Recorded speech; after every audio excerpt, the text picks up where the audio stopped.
So you guys know how when you get a Shelton's manual and they're like, hey, take these 2 or 3 bolts out. And the engine's out of the car? Well, that's kind of what we're doing here.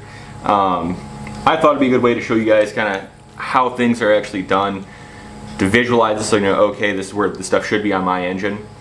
But this is a 69-400 YD block out of a full-size car.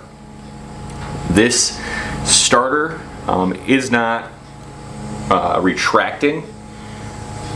So what it's doing is you'll apply voltage to it, the gear will pop out, but it won't retract. So if I hit this with probably this ratchet even,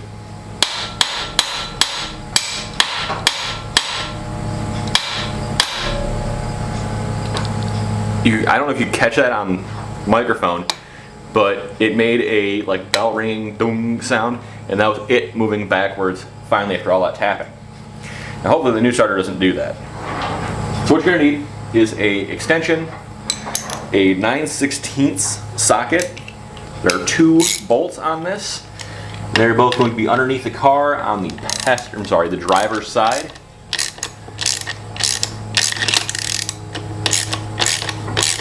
There are also maybe shims under these. So what you'll do is you'll take washers and shim these and space them to step out the starter on the gear for the flex plate or flywheel. And these things are not light, so I would heavily suggest walking it slowly loose. An electric ratchet makes life way easier for this, but and I'll throw a link for one in the description down below if you guys are wanting one of those. Every time you guys buy stuff like that through my links, it does help me buy new tools. I appreciate that a lot. Whoop. Well, that was broken anyway. All right, let's degrease behind this before we do that. The good rule of thumb too is if you can get to it, dude, clean it, make it right, make it nice. Then if you have to come back later to do more stuff, it's not a big deal. A quick spray.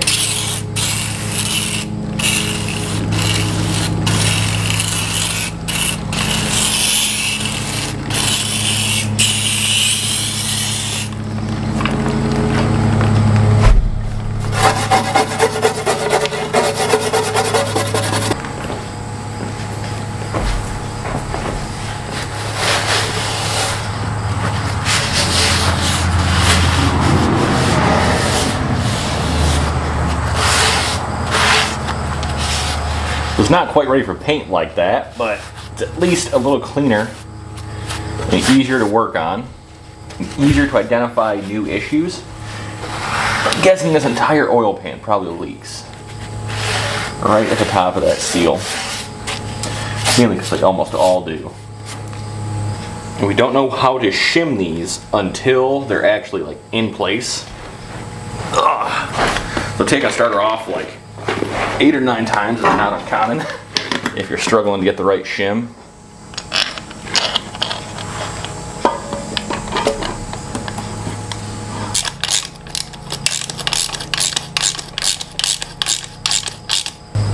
There are teeth in there that have to match up to the teeth out here. That's what you're after, is making those mesh. So let's back this up and see what kind of sound we get.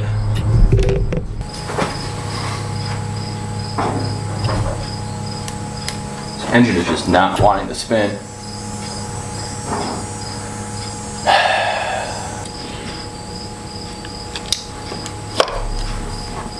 Ooh, so that's going to be way too close. So, what I will usually do here is I will take them out one at a time. So a lot of times I get these thick spacers or washers just so I can use them for stuff like this.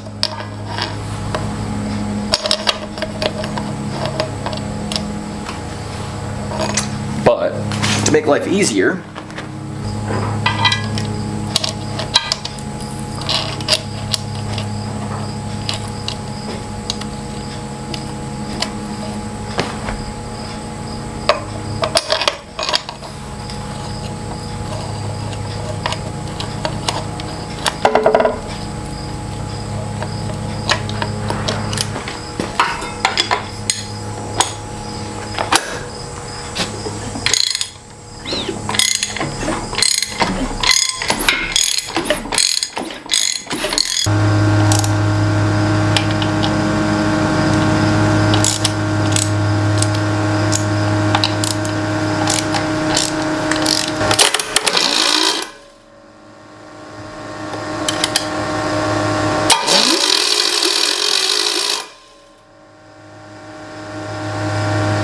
Spins.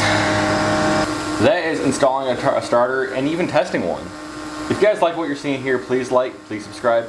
Check out the 1965 GTO playlist right here. If you like this, you'll like that for sure.